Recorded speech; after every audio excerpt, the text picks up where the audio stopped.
నటి నీడలే కను పాపని ఆపితే రేపటి వైపుగా నీ చూపు సాగదుగా. నిన్నటి నీడలే కను పాపని ఆపితే రేపటి వైపుగా నీ చూపు సాగదుగా. చుట్టమల్లే కష్టమొస్తే కళ్ళ నీళ్లు పెట్టుకుంటూ కాళ్ళు కడిగి స్వాగతించకు. ఒక్క చిన్న నవ్వు నవ్వి సాగనంపకుండా లేనిపోని సేవ చెయ్యకు.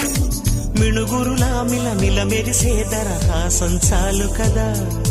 ముసురుకునే నిశి విలవిలలాడుతూ పరుగులు తీయదా. నవ్వే నీ కళ్ళలో లేదా జాబిలి, నవ్వే ముంగిళ్ళలో రోజు దీపావళి.